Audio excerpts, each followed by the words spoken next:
Ladies and gentlemen, boys and girls, beautiful people, you are welcome to the best show, the best podcast, the Wedding City Podcast. The Wedding City Podcast. Yes, ma'am. And my name is Larry Forman, Superstar International, billionaire MC. And FYI, people call me now Mr. Opulence, Oh, I'm yes. very You had a fancy. successful event Yes, recently. yes, ma'am. Yes, ma'am. You can And say that's that. just the beginning of success. Yes, ma'am. I know. I can only pray for more. Oh, Thank you that's very much. great. Thank you. You're very. So I'm all the very. money you made here, cash up me. My See, that's my percentage. problem. You can make me don't want to Relax. Chris. Please, Relax. please don't This is a disturb me. new episode. Let's behave ourselves. No, no, don't ask me for money. You want for my money? Anyway, I'm Abby, the media goddess. Thank you for tuning into Wedding City Podcast. We have a new guest today. Yeah. So the guest that's gonna be coming in is someone very special. We've been friends for years, and I've known her how work, the growth of her work, and the fact that she is in the mental health space, and she is very important in what we're about to talk today.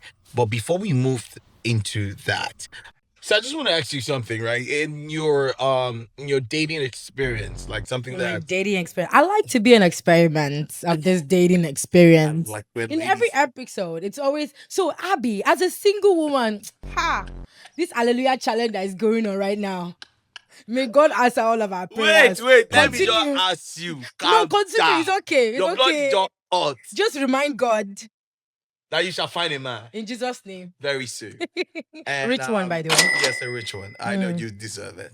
You've been through a lot. You deserve a rich man. Wait. Emotional Okay. Now, have anyone ever taken advantage of you? Of course. I think that I'm in my 30s, so I think that any woman in my 30s, we've all experienced, love, bitter, good, luxurious. But I have been taken advantage of in my past relationship, which is why I'm single today, because I really need to take my time to really decipher if a man is truly for me or if he has good intentions for me Okay. before I can then, put all my eggs into it. Yeah. Yeah. Ask me the same thing too. Ask me now. It's not As me. how? Has Why am I? anyone taking advantage of me? Okay. Guys, he wants the moment of his own moment. Thank you. Has anyone ever taken advantage of you in your dating life? Because you're married now. Yes, yes. With yes. your beautiful woman, lovely woman. So, in your dating world, Yes, when yes. you were in the world, Yes, yes. Thank you. has any woman ever taken advantage of you financially?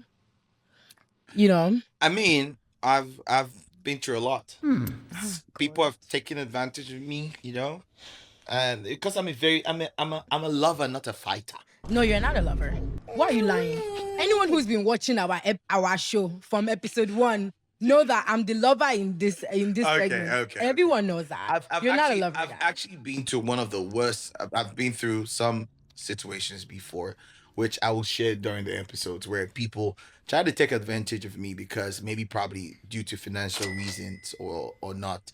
And I understand everyone trying to secure the bag or whatever the case is, but it hurts when you realize that there was never a true intention. True intentions. it Yeah. it kills. It kills. For me as a person, I find it very, very, very, very absurd that you will go through the hassle, the bustle, Yeah. to because you want something at your own game. From a woman perspective, like for me, when I experienced that, I kind of put the blame on myself because I felt like I should have seen that coming. Like, this is the guy that you told me, oh, he's just doing papers for someone, and you with the lady, and it's nothing serious. And then 3 months after, I realized that it was actually a real marriage. Like I was in a relationship. Someone you gonna do pali? No, wait. Ah! Oh. Hey, Wait. Someone No. shake your head. Let me finish. Wait. Let me finish. This just will not be This sweet. is why we need to bring our guests here. Wait.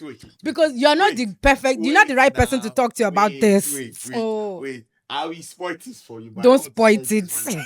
But ladies and gentlemen, we have a lot of gist, and Abby's gonna delve or dive into You guys just like using me as experiment on my this show. experience. I with quit.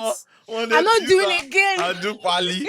Now, in case you don't know what pali is, someone tried to use her to get papers into the Green United cards States. specifically. But you know what? That's a huge story, and that's something I'm really interested in. All right, so you know that this guy, I met him on Tinder. Very sweet story. Let me just call it. Long story short. He was very sweet, love bombing and everything. A family welcomed him, and he told me he had someone he was dealing with. So turns out he was doing his green card. He was going through that process, and they denied him. So he Emotional needed damage. someone to like fill in. Fill in the space. Yeah, so that was where the love bomb come in. And that was where I learned that love bombing is a no-no. It's a no-no for me. So he went in and he was like, oh, I want to do this. He gave me his credit card though. I had this guy credit card for like 3 months. What are you saying? Wait. I was at work. I was just swiping cards, lunch, shopping, everything. Wait. So long story short, apparently I wasn't the only one that he was like, Yeah. So he was just trying to see who is going to go for it real fast. So my parents were like, this guy, we don't understand. He's only been in America for how many years? I'm like, Mom, it's okay. Love is love. Whatever, love is love now.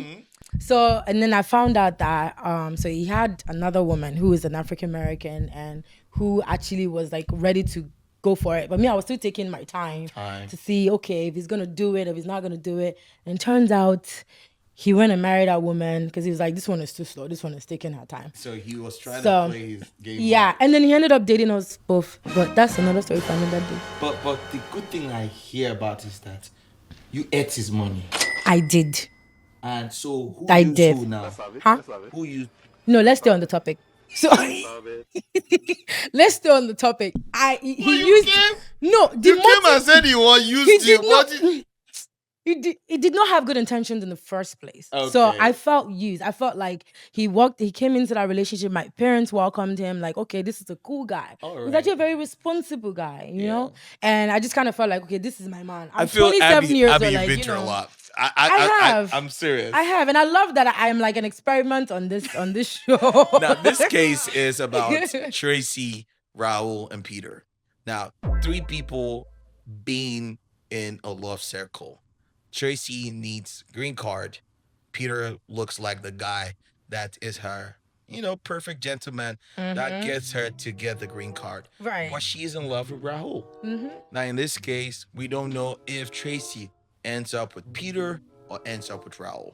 Now, when you listen to the story tells better. You better listen to the story before we go ahead to introduce the main person that's going to help us dissect. Who's going to be able to dissect it for us. Exactly. We'll be right back. Tracy came to Miami for vacation from a little town in Spain. She had been to Florida before, but this trip clinched it. She was in love with the city and decided she wasn't ever going home. Tracy knew that there were 3 things more valuable than gold to an immigrant: a social security card, a work authorization, and a driver's license. There are a few ways to obtain these documents. Tracy was a college graduate, but she had no special skills when she entered the U.S., and marrying for a green card was her best option. As the expiration on her visa neared, Tracy became more desperate to find someone to marry. Tracy had always dreamed she would marry for love and wondered whether she should disclose her motives to her prospective husbands. She lived with her uncle. She decided to take matters into her own hands. She was a beautiful woman, and she used that to her advantage. After her uncle left for work, she would dress up and go to a bar close to the house. Tracy told herself that whatever dishonesty was involved would all be worth it in the end. After a while, started dating Peter, a good-looking, successful accountant who was floored by her beauty and instantly smitten with her. Peter was sensitive, and soon he fell in love with her. Tracy found him attractive, and she knew what he had to offer. She had a secret. She was in still love with a boyfriend back home. Tracy and Raul Skyped all the time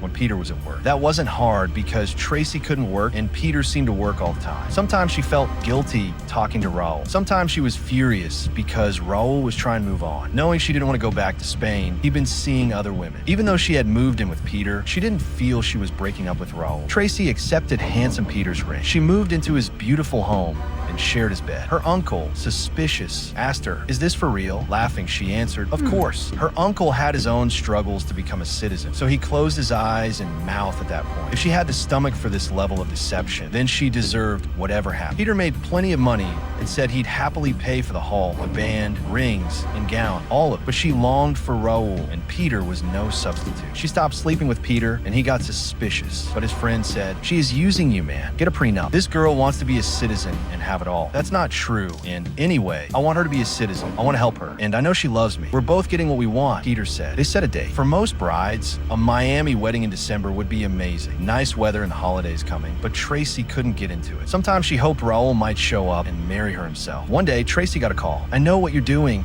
I don't trust you. I can tell Peter what you are, and if he doesn't sign the affidavit of support, you'll get kicked out of this country. Who is this? Tracy knew the fine for immigrant marriage fraud. She knew marrying just to get a green card could mean 5 years in jail and deportation. Tracy and Peter's wedding day dawned cloudy and humid. She was preoccupied as her friends buzzed all around her. Her parents had come from Spain to be with her. All this would be carefully photographed and written in her journal later, since the immigration officers would be looking at the wedding pictures to see if any family had come. It would prove the marriage was not a sham. In Tracy's mind, there was a checklist: buy Peter a wedding present and save the receipt, press a flower he'd given her into the pages of a book along with the card he'd given her, get the pictures taken, sign the new lease together. Check, check, check. Peter stood at the altar, tall and handsome. Tracy walked nervously toward him, afraid to turn her head to either side, worried that Raul might have come after all and would ruin everything. At the same time, her heart was heavy, wishing it was Raul standing there waiting for her instead of this American accountant with his good hair and nice house. Everyone had a wonderful time, and no one suspected a thing. But later that night, things changed. Who is Raul? Peter asked. They were alone together for the first time all day. In the hotel suite, Raul is a friend. Remember, I told you about him, she said. A friend? Why were you Skyping another man? 3 times on your wedding day? Well, Don't lie to me. What's going on here? Peter. It dawned on Peter. My friends were right about you, weren't they? You're using me. You don't love me, do you, Raul? Do you love him? Peter, I love you, No, don't bother. What a bitch you are. How you used me. Do you have no heart? You went through with all of this. Peter broke off and, grabbing his suitcase, slammed out the door. Tracy, half in and half out of her wedding dress, collapsed onto the bed. She imagined that turning herself in would be the best thing. She opened the computer again to call Raul. Baby, I'm coming home, she wrote in the chat line. The American dream is hard to resist, but of course, there are more than broken hearts when fraud is committed. Whether you get caught or not is one thing, but breaking someone's heart is another. Weddings are contracts, economic arrangements, yes. But we file these contracts under the ideals of love, commitment, trust, and fidelity. High ideals, but that's what this country is built on.